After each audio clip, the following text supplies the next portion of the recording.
Halo teman-teman, di video kali ini gue akan sharing kepada kalian bagaimana cara gue mengorganize file-file gue yang dulunya berantakan sekarang jadi lebih rapi dan lebih mudah dicari ya ketika gue pengen gunakan.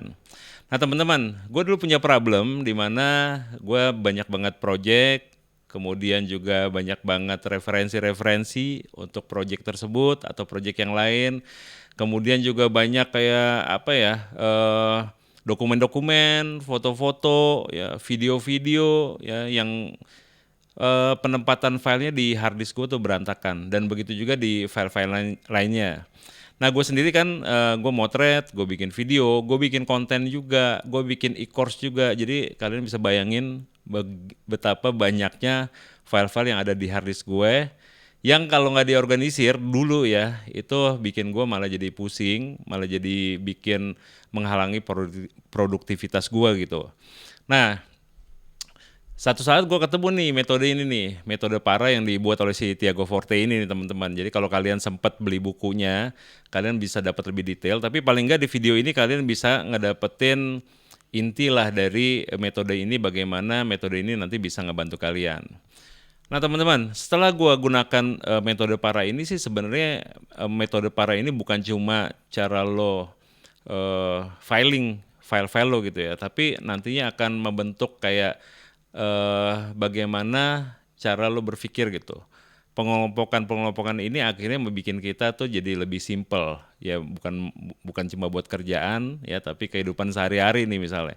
Nah jadi teman-teman, apa sih tujuan dari gue sharing metode PARA ini? Paling enggak teman-teman nantinya setelah ini kalian bisa lebih rapi filingnya, nggak akan melakukan pengerjaan yang sebenarnya udah lo pernah kerjain, ya misalnya nge-download logo, download file yang lo udah pernah download, kalian bisa simpan dengan rapi. Kadang-kadang juga nih satu problem gue sering banget beli tutorial ya untuk belajar. Nah, beli kan pakai duit nih, tiba-tiba ya ketika gue mau pakai gue lupa naruh filenya di mana. Nah, metode PARA ini juga bisa kalian gunakan sistem filingnya bukan hanya di Finder atau di Explore notebook atau laptop kalian, tapi kalian bisa juga gunakan di Notes seperti gue gunakan di Apple Notes di handphone gue. Semuanya akan rapi, semuanya akan sama, semuanya akan mudah ditemuin. Nah, sekarang langsung aja teman-teman, apa sih PARA metode ini ya, metode PARA ini. Jadi PARA itu dari PARA, jadi singkatan dari kata-kata itu ya. Jadi ada 4 folder, folder P, folder A, folder R, dan folder A yang terakhir. P itu adalah singkatan dari project, ya. A itu adalah singkatan dari area, kemudian R singkatan dari resources, kemudian A yang terakhir adalah singkatan dari archive. Oke, sekarang kita mulai dari P yang pertama dulu ya, yaitu project. Nah teman-teman, jadi di folder project ini teman-teman, ciri khasnya ya, karakternya adalah semua file di dalam folder project ini adalah file-file yang dibutuhkan untuk project misalnya. Ya project artinya kerjaan kalian yang sedang kalian kerjakan sekarang. Ciri khas dari project ini yang pertama adalah punya plan ya. Biasanya project kan ada plan, ada perencanaan, ada proses, kemudian nanti ada output akhirnya. Kemudian karakter yang ketiga adalah ada tentunya karena project ya, ada mulai dan ada akhirnya. Ada project mulai dan ada project akhirnya. Jadi semua file-file yang berhubungan dengan project kalian, yang berhubungan dengan karakter ini, yang berhubungan dengan ada awalan dan akhiran, kalian masukin ke dalam folder P ini, project ini. Nah, di dalam folder project nanti kalian bisa lagi bikin subfolder. Misalnya kayak gue sekarang nih, gue lagi bikin project workshop. Itu folder pertama. Kemudian gue lagi bikin project webinar untuk anak-anak di bawah 17 tahun. Kemudian gue lagi bikin project juga misalnya project YouTube 2025 misalnya gitu ya. Jadi semua folder YouTube 2025 masuk ke sini semuanya gitu.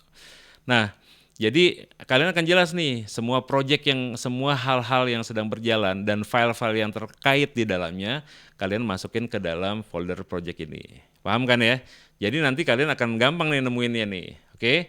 Kalian bikin foldernya di hard disk kalian atau di notes kalian ya. Nanti gue akan tunjukkan kepada kalian juga bagaimana isi hard disk gue dan notes gue gitu ya. Yang kedua, yang A ya, tadi udah P, sekarang yang A. A yang pertama adalah area. Nah, apa sih isi di dalam folder area ini? Nah, teman-teman, area ini sifatnya itu berkelanjutan, ya. Dia berkembang terus, ya, dia terupdate terus. Jadi, mostly di area ini si file atau si folder akan tetap di sana. Oke. Bedanya sama P apa? Kalau di P kan ada akhirannya. Kalau di A nggak ada akhirannya. Dia akan berkembang terus. Contohnya apa sih? Misalnya, gue bikin satu folder yang namanya logo. Ini yang paling gampang dan paling sering nih gue pakai nih. Di dalam folder logo itu isinya adalah logo-logo yang biasa gue download untuk macam-macam project, untuk macam-macam kebutuhan. Misalnya logo Sony, logo apa nih? Misalnya logo Godox, logo Pertamina, logo Visual Story gue, logo studio gue masuk semua ke dalam logo gitu. Dan ini kan kita nggak usah delete gitu teman-teman. Jadi akan terupdate terus ketika kalian download logo lain, masuk ke folder download, langsung kalian pindahin ke folder area di dalam subfoldernya logo gitu. Bisa juga kalian bikin subfolder satu lagi, misalnya kayak gue profile picture.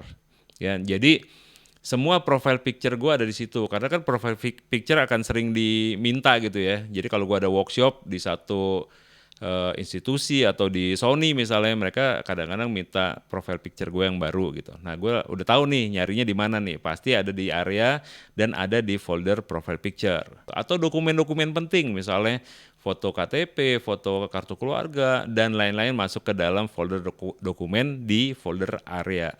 Paham ya teman-teman ya? Jadi next time kalian nyari logo udah tahu nih. Oh, gue ke harddisk gue langsung di area. Pasti gue cari di logo, pasti akan ada di sana logonya. Kalau kalian di logo mau bikin subfolder lagi aman. Pokoknya secara folder besarnya ada di dalam folder area. Sekarang mengenai yang ketiga ya, tadi P, A, sekarang R. R itu kepanjangan dari resources ya, jadi sumber ya, sumber. Apa sih di dalam folder resources ini? Nah, teman-teman, kalau gue di dalam folder resources ini adalah sumber-sumber pengetahuan gue gitu. Misalnya, gue ada satu seminar, gue ikutin seminar orang lain, kemudian gue dapat dokumen atau catatan-catatan di dalam resource-nya. Itu gue masukin ke dalam sana. Jadi misalnya subfolder di dalam resource adalah misalnya katakan tutorial gitu. Nah, kalau gue beli tutorial-tutorial dari luar yang berbayar tentunya, gue akan simpen ke dalam situ. Baik PDF, baik e-course, apapun lah gitu, dokumen-dokumen pentingnya masuk ke dalam situ. Terus misalnya gue ada artikel-artikel penting, misalnya dari link-link gitu ya, link-link artikel yang bagus, gue masukin ke dalam resource ini gitu. Nanti subfoldernya tergantung kalian, misalnya gini, resource ini yang satu mengenai fotografi, yang satu mengenai videografi, yang satu mengenai content creation gitu ya, yang satu mengenai sepak bola misalnya, atau basket atau musik, bebas pokoknya di subfoldernya. Yang penting itu adalah sumber pengetahuan kalian gitu loh ya. Paham ya? Jadi semua resource, semua sumber masuk ke dalam folder resources. Nah, A yang terakhir ya, dari P, A, R tadi kita udah bahas, ada A yang terakhir adalah archive. Archive ini teman-teman seperti namanya, isinya adalah semua hal yang kalian udah nggak butuhin di atas sebenarnya, tapi nggak mau buru-buru kalian delete. Misalnya, ada satu project yang gue udah selesai nih, ya ada satu project yang gue udah selesai. Kalau kalian udah selesai masih taruh di dalam folder project, nanti kan banyak banget folder projectnya. Jadi kalian pindahin semua file yang udah beres masuk ke dalam archive ya. Semua bukan file, semua project yang udah beres masukin dalam archive. Kemudian di area juga mungkin aja ada satu satu area yang udah nggak up to date lagi, misalnya kartu KTP yang lama gitu. Ya udah nggak usah simpen situ, masukin ke archive. Pokoknya semua hal-hal yang nggak terpakai masukin situ. Resources juga gitu, misalnya ada knowledge yang udah nggak update lagi nih, kayaknya menu-menuin file doang nih, gue udah nggak butuh lagi, masukin ke archive. Kebayang teman-teman, 4 folder utama ini akan ngebantu kita lebih produktif, lebih simple mikirnya, lebih simple naruh filenya ya. Jadi kalau ketika kalian udah download nih, kalian harus tertipin secara diri kalian sendiri nih, si file download ini gue mau taruh di mana nih. Supaya apa? Supaya kalian nggak download lagi di masa-masa yang akan datang ketika kalian butuh file-file yang tadi gitu. Nah teman-teman, seperti itu teman-teman, kebayang ya. Nah Sekarang pengaplikasiannya gimana sih? Kalau gue sendiri, gue aplikasikan di semua ya, di semua tempat penyimpanan gue. Jadi di NAS gue punya NAS sendiri ya, gue punya server sendiri di rumah. Di handphone, di Apple Notes gue simpan juga ya, nanti gue capture. Di notebook juga seperti itu, bahkan di harddisk gue itu seperti itu. Jadi ada harddisk yang isinya para ya, di situ gue tahu nih harddisk 2025 para nih. Oh, project 2025 ada di harddisk 2025 dan di P gitu. Area R dan selanjutnya. Bahkan kalau kalian harddisknya banyak, kalian bisa bikin nih, wah resource gue bikin sendiri satu harddisk di R gitu. Jadi kalian tahu nih, harddisk gue yang ini isinya adalah resources atau pengetahuan-pengetahuan yang gue udah pernah dapetin, gue udah pernah lihat videonya dan lain-lain gitu.